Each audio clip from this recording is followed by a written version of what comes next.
গ্রীষ্মের নরম উত্তাপ ছড়িয়ে আছে শহরের নিঃশব্দ আকাশে। হঠাৎ ঘুম ভেঙে গেল আমার। ঘামাচ্ছে, ঘরের বাতাস যেন স্থির হয়ে গেছে। বিদ্যুৎ চলে গেছে কিছুক্ষণ আগেই। মোবাইলের আলোয় চারপাশ চেনা মনে হল, কিন্তু মন চাইছিল মুক্তির। জানালার পাশে দাঁড়িয়ে মনে হল এই দমবন্ধ গোমট পরিবেশ থেকে একটু বের হতে হবে। মনে পড়ল ছাদটা নিশ্চয়ই ঠান্ডা, শান্ত। হালকা বাতাস পেতেই পা বাড়ালাক সিঁড়ির দিকে। আমি থাকি ৩ তলায়, ছাদের পাশে, আর পাশের ঘরেই থাকেন রাজদা আর কিয়া বৌদি। দাদা একজন সরকারি চাকুরে, বৌদি গৃহিণী, প্রাণবন্ত, হাসি খুশি, পরিণত। আমি ১.৫ বছর ধরেই ভাড়া বাড়িতে আছি।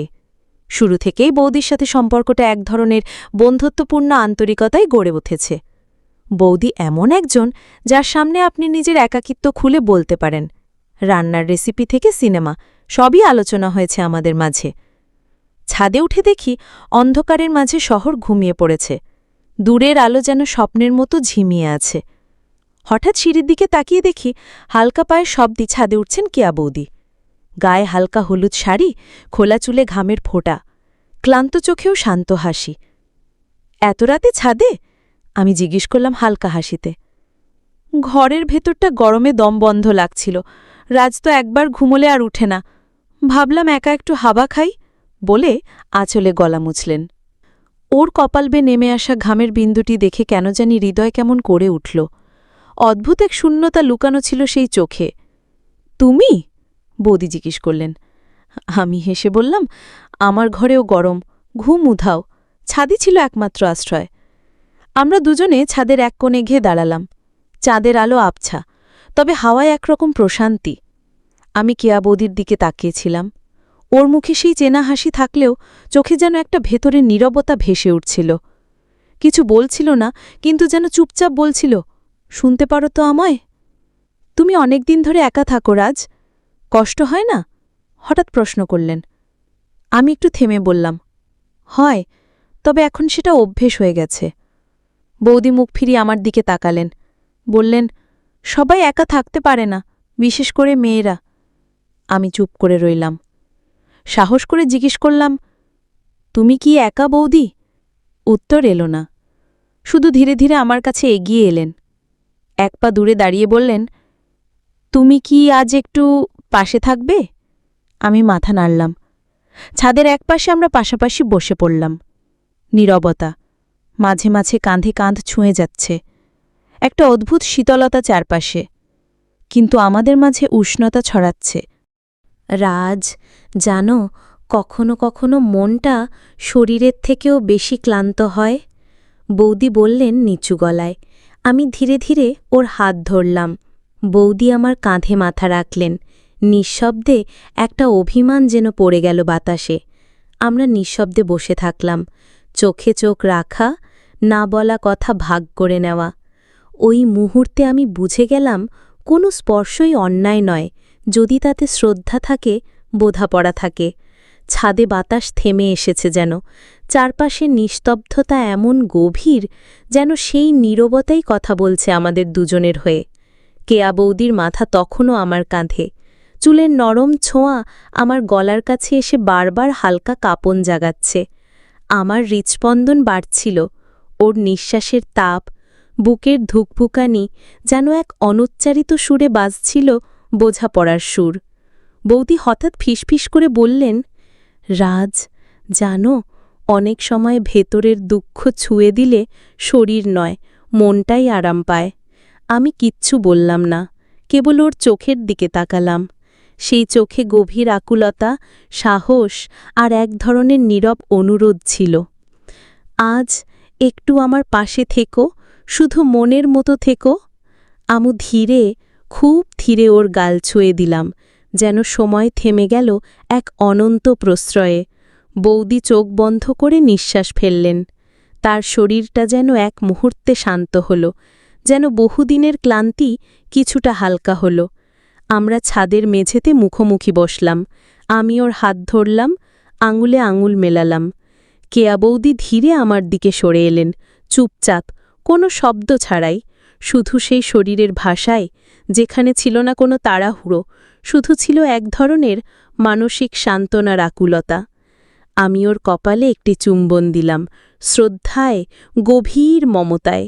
তারপর ওর গালে, গলায় এক একটা স্পর্শ যেন বলে যাচ্ছিল, আমি তোমায় বোঝার চেষ্টা করছি, কেবল বাইরে থেকে নয়, ভেতরের মানুষটাকেও। ওর ঠোঁট ছুঁয়ে গেল আমার ঠোঁটে।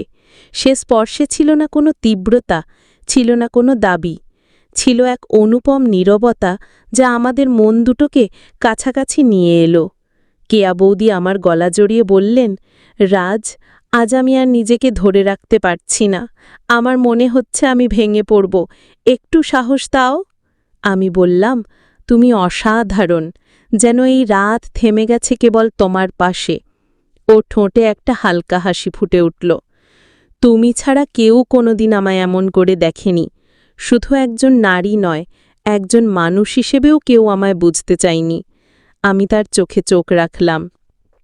আমার ঠোঁট আলতো করে ওর কপালে ছুঁয়ে বললাম, তুমি আমাকে ডাক দিয়েছিলে, আমি শুধু সেই ডাকে সাড়া দিতে এসেছি, মন দিয়ে। সেই মুহূর্তে কেয়া বৌদি যেন এক অদ্ভুত প্রশান্তিতে জড়িয়ে গেলেন আমার সঙ্গে। ছাদে বসে আমরা একে অপরকে জড়িয়েছিলাম। বাতাসে উড়ছে ওর চুল, শাড়ির আঁচল এসে আমার হাতে লেগে যাচ্ছে।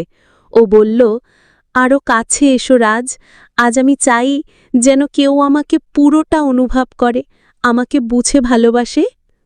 আমি মাথা নাড়লাম, আমার হাত ওর পিঠে রাখলাম পরম আদরে।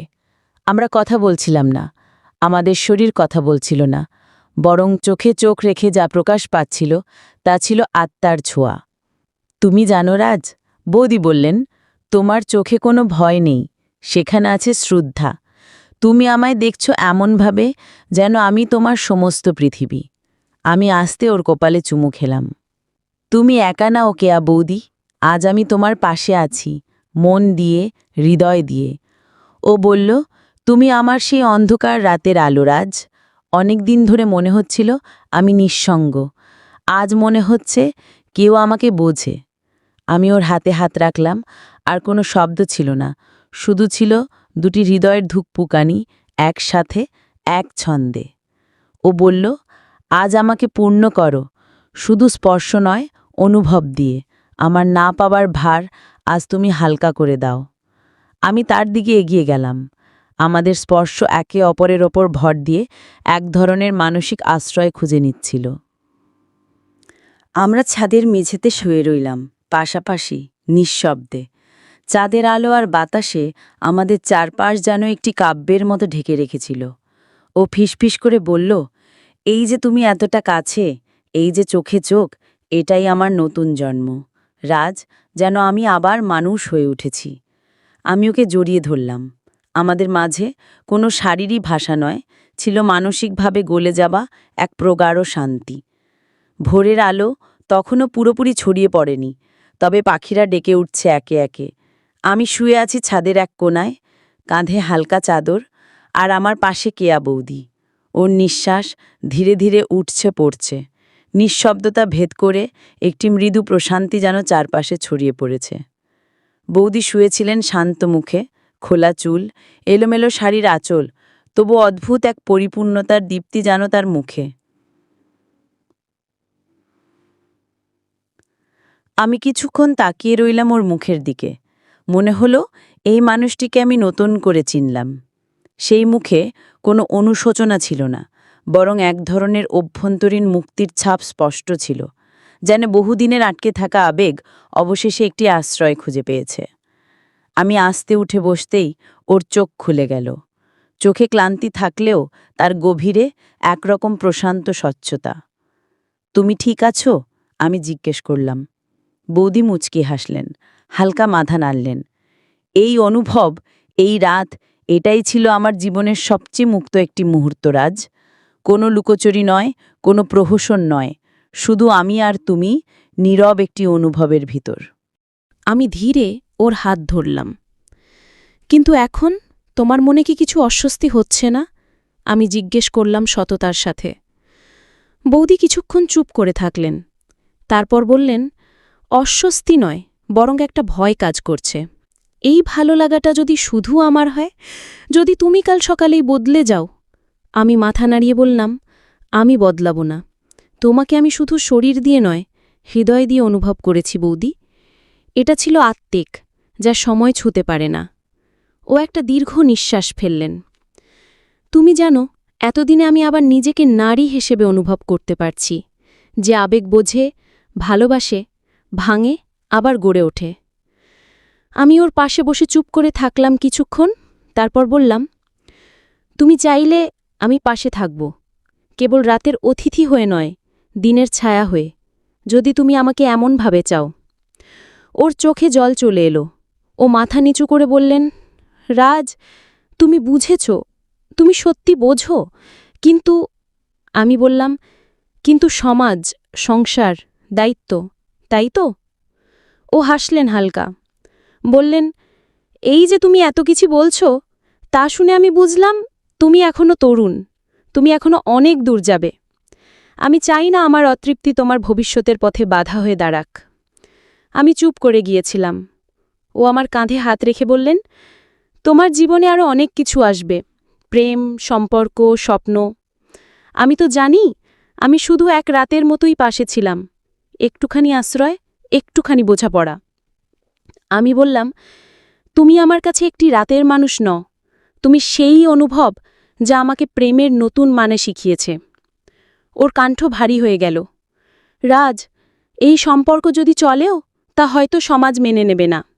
আমার এক সংসার আছে, দায়িত্ব আছে। আর তুমি তো এখনো নিজের গল্প লেখা শুরু করনি। আমি ধীরে ধীরে বললাম, তাহলে? ও বললেন, তাহলে আমাদের চলার পথ আলাদা হলেও মনের পথ কিন্তু এক হয়েছে।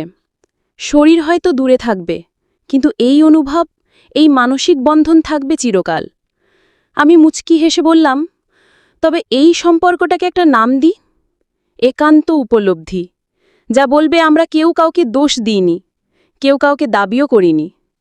শুধু একটা রাত একসাথে মনের ভাষায় কথা বলেছিলাম।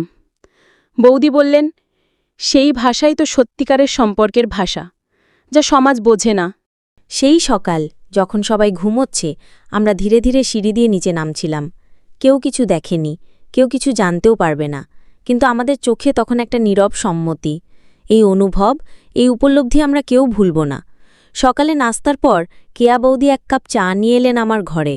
ওর চোখে আর সেই রাতের আবেগের ঝড় নেই, বরং একরকম শান্তি। আমি বললাম, ভালো আছো? ও বললেন, ভালো, তবে কোথাও একটা ফাঁকা লাগছে, কারণ জানি এখন থেকে আমরা আগের মতো থাকতে পারবো না। আমি চুপ করে রইলাম। ও বললেন, তুমি চেয়েছিলে না আমি থাকি, কিন্তু আমি জানি আমায় আবার একা হতে হবে। এটা আমি জানতাম, কিন্তু জানো, তুমি আমার ভিতরের নারীটাকে একদিনের জন্য হলেও জাগিয়ে তুলেছ, যেটা সমাজ চুপ করিয়ে রেখেছিল। আমি বললাম, তুমি চাইলে আমরা এই সম্পর্ককে নতুনভাবে বাঁচিয়ে রাখতে পারি, যেখানে শরীর নেই কিন্তু হৃদয় আছে। ও বললেন, সেই তো সত্যিকারের প্রেম, চুপচাপ তবু গভীর। এই গল্পটি শুধুমাত্র প্রেম বা সম্পর্ক নয়, এটি একটি ভবিষ্যৎ প্রেমের নীরব ভাষা, এক নারীর নিঃস্বন্দ আকাঙ্ক্ষা ও এক পুরুষের বোঝাপড়ার সাহস তুলে ধরে।